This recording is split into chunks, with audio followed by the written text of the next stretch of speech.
Bien, bueno, continuamos. Sobre el proyecto abierto, podemos poner el presupuesto a modo de agrupador. A modo de agrupador sería dándole un clic aquí, siempre en el menú principal del presupuesto programable. Le damos clic aquí a resumen de agrupadores y esto se pone en nivel de agrupadores. Cuando yo busco un concepto, por ejemplo, si yo sé que el muro está en se encuentra en la albañilería, entonces aquí le doy un clic y aparecería el concepto.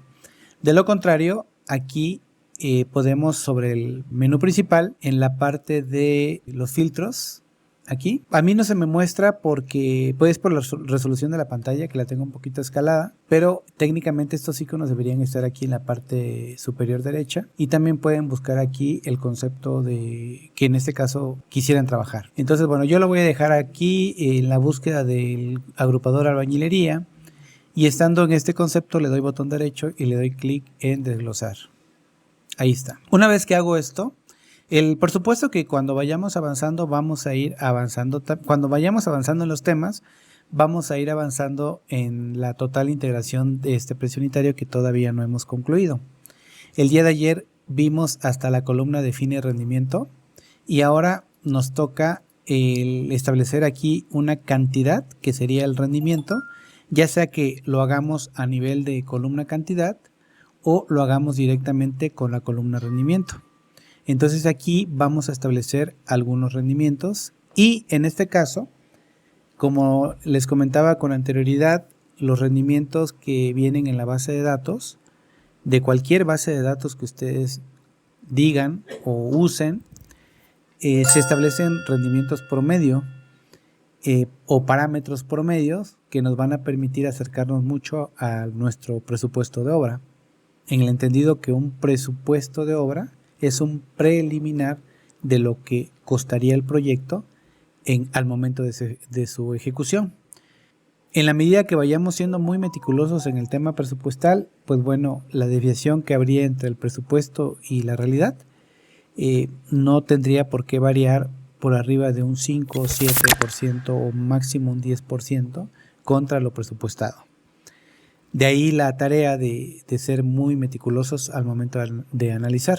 Entonces, cuando yo me apoyo en alguna base de datos para establecer rendimientos, los rendimientos que, como comentaba, vienen en las bases de datos, normalmente son rendimientos promedio. Entonces, voy a abrir tantito el Excel para dejar claro cuáles son las consideraciones que tendrían que hacer ustedes sin que esto conlleve a que tengan que gestionar bastante, ¿no?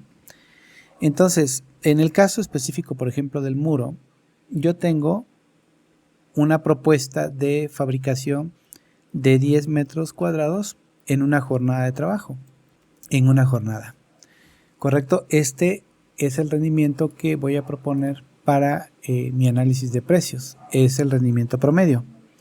Bueno, ahora este rendimiento promedio puede tener variaciones por zonas geográficas, puede tener variaciones por altura de ejecución y puede tener variaciones por el tipo de administración de obra. Específicamente hablando, ustedes sabrán que el rendimiento de un muro, perdón, no de un muro, el rendimiento de una tarea se puede abreviar entre un rendimiento alto, medio y bajo. Entonces, el rendimiento alto,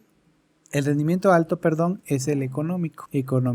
El rendimiento medio, pues como su nombre lo dice, es el promedio. O sea, aquí sería promedio. Y el rendimiento bajo es el llamado rendimiento caro, ¿sí? Entre menor sea el rendimiento, entre más bajo sea el rendimiento, mayor es el costo que voy a obtener del concepto de trabajo. Entonces se divide en alto, medio y bajo, ¿sí? Entonces, si, por ejemplo, de una forma muy general, si para mí el rendimiento alto es un 20% más de mayor productividad, por citar un ejemplo, entonces aquí mi factor sería 1.20. Entonces el rendimiento medio sería 1 y el rendimiento caro, por así decirlo, sería 0.80. Es decir, que baja un 20% de la jornada, baja un 20% de productividad. Entonces eso nos daría como resultado un rendimiento caro El promedio simplemente toma la media que propone la base de datos o la que propongan ustedes, y el alto es el más económico, ¿correcto? Bueno, no solamente queda ahí.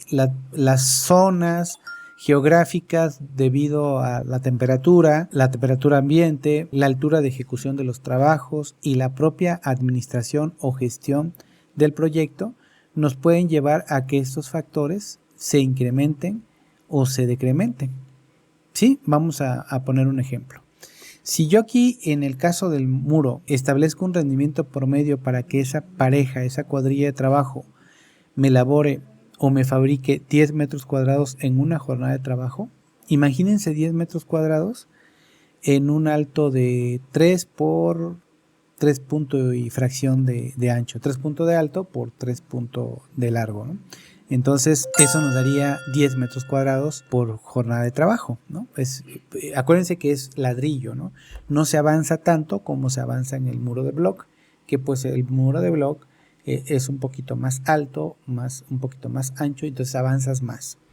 En ese caso, el tabique, ladrillo rojo recocido, se avanza menos por el mismo peralte del ladrillo, ¿no? Entonces, en el rendimiento promedio serían 10 metros por jornada de trabajo.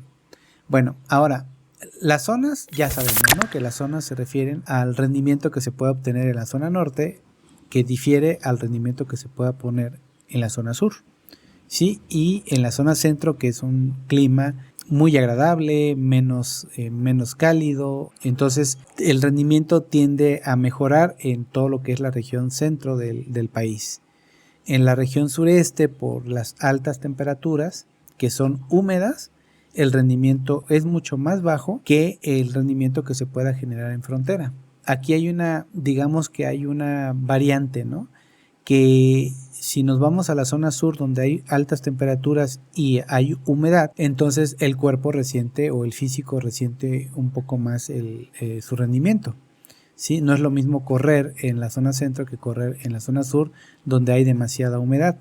O es diferente correr en la zona sur, una carrera, una caminata, que hacerlo en la zona norte, ¿no? Donde es cálido, pero el calor no es húmedo, es seco, ¿no? Entonces esas variaciones son por naturaleza. Entonces, si vamos a suponer que si el rendimiento promedio es el 10 y este trabajo lo voy a hacer, por ejemplo, en la zona sur, por así decirlo, entonces si yo multiplico 10 por 0.80 me da 8 metros cuadrados por jornada de trabajo, ¿sí? Hola, ¿qué tal amigos? Bienvenidos a un nuevo video tutorial desarrollado por Franquicia IC Opus en la autoría de un servidor, Everardo López. Te pedimos encarecidamente que al finalizar el video, si te gustó, regálanos un like, suscribirte al canal o compartir este video para que más personas lo vean. Hasta pronto. Bueno, Xochitl le llama a que son más flojos los de la zona sur, ¿no? Yo le llamaría que esto pues es por naturaleza de las condiciones climatológicas. Pero bueno, ahora, no solamente queda ahí, miren, la altura de ejecución también tiene que ver.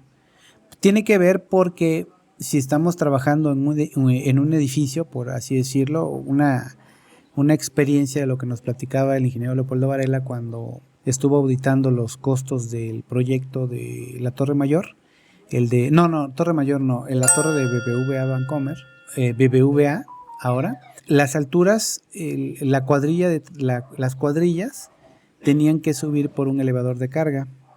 Entonces, el hecho de que todos los contratistas entraran por la mañana a realizar sus actividades, ya sea en el primer piso, segundo, tercero, hasta el piso 20, 25, 30, 35, pues bueno, generaba mucha logística, mucho tiempo perdido en el registro de esos trabajadores diariamente.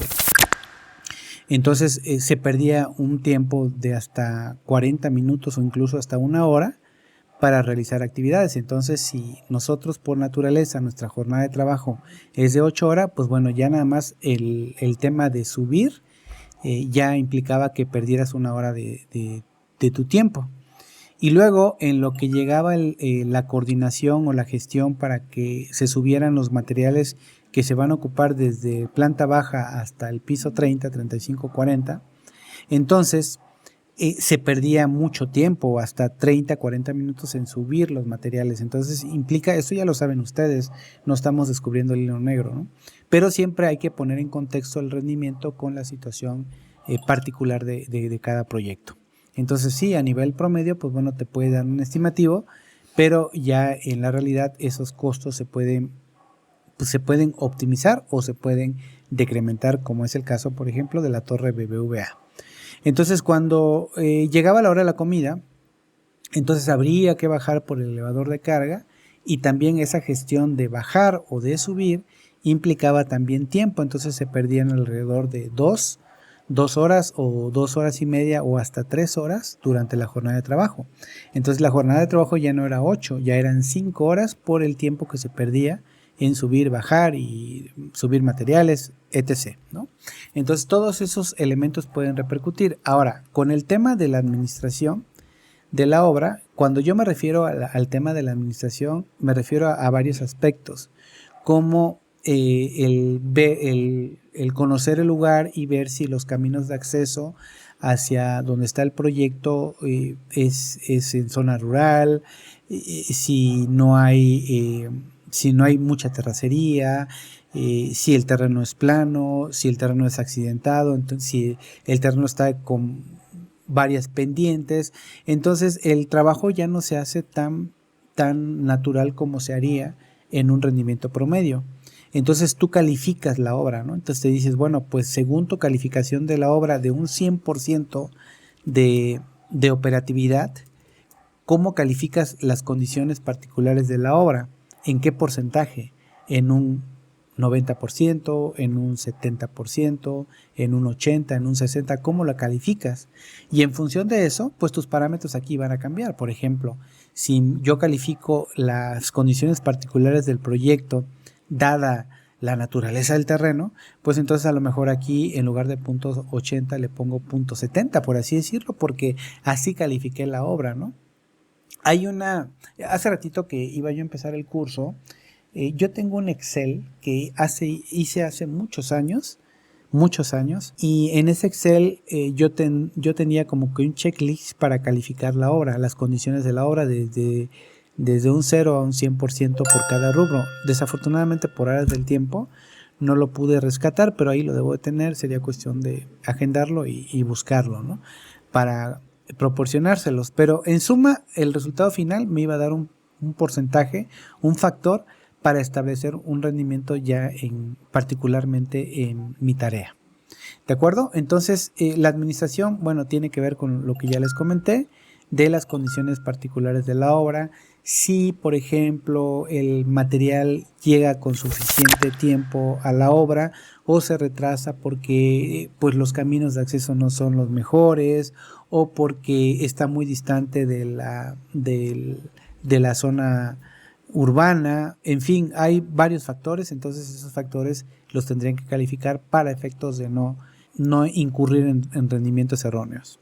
También tomen en cuenta esto. Una cosa es lo que ustedes identifiquen como un rendimiento muy bajo, suponiendo que sean lo más pesimista posible para en aras de no incurrir en algunos costos muy bajos. También tomen en cuenta que se está concursando, ¿no? Entonces, si se está concursando, tengan esa atención de no exagerar en los rendimientos muy bajos, porque de nada sirve de volverte precavido y si de pronto al final de cuentas por esos rendimientos pues también quedes fuera de tu oferta, ¿no? Entonces es poner sobre balance todas esas condiciones que puedan imperar en un proyecto. ¿De acuerdo? Bueno, no sé si alguien quiere comentar algo al respecto, alguna duda que tenga en particular, me la hacen saber y vamos a extenderlo a modo de debate o a modo de duda. Adelante, por favor. Y si no, pues continuamos. Bueno, entonces ya sé que el silencio otorga, entonces me quiero ir rápido, no me quiero ir lento en el curso porque todavía hay un mundo de información que necesitamos ver. Bueno, ahora voy a establecer el rendimiento. Miren, en Opus yo puedo establecer el rendimiento en la columna cantidad o directamente en la columna rendimiento. Entonces, aquí en la cantidad, si yo decido aplicar el rendimiento aquí en la cantidad, entonces le voy a poner 1 entre el desarrollo que yo vaya a realizar de una actividad durante mi jornada de trabajo. Entonces aquí, si yo opté por un rendimiento bajo, entonces le pongo 1 entre 8, por así decirlo, ¿no? Lo que me haya resultado aquí en el libro de Excel, lo que me haya resultado aquí, en este caso, bueno, vamos a ponerle punto 8. Entonces aquí si me generó un rendimiento, aquí le voy a poner rendimiento, me generó un rendimiento de 8, entonces aquí le pongo 1 entre 8 y le doy Enter, y en automático el sistema calcula el rendimiento a la inversa, y en la columna de rendimiento me dice que son 8 metros cuadrados, 8 metros cuadrados por jornada de trabajo. Es lo que me dice esto que estoy estableciendo aquí en el precio unitario. ¿De acuerdo? Por lo tanto, aquí me da un valor de 214.95. Ahora, lo que hace el sistema, o es multiplicado o es dividido. Según el reglamento de la Ley de Obras Públicas, el costo unitario se obtiene de dividir el rendimiento entre el costo en este caso, en el costo del recurso. Es decir, que si yo tomo la calculadora aquí, voy a hacerla un poquito pequeñita, ahí está. Si yo tomo la calculadora aquí y digo que mi precio es de 1719.56, digamos que este es lo que tengo aquí del costo de la cuadrilla de trabajo. Entonces, según el reglamento, es esto dividido entre el rendimiento. Entonces le doy clic en Entre y lo divido entre 8. Entonces le doy 8 entre 8 y aquí me da el resultado de 214.94, que es el que se encuentra aquí. Eso es lo que internamente, bueno, eso es lo que establece el reglamento. Lo que hace internamente el sistema probablemente es multiplicar la cantidad, es decir, el factor 0.125 por el costo unitario, y eso me da el total. ¿De acuerdo? Entonces, de esa manera establecemos ya el precio unitario para la mano de obra en este trabajo.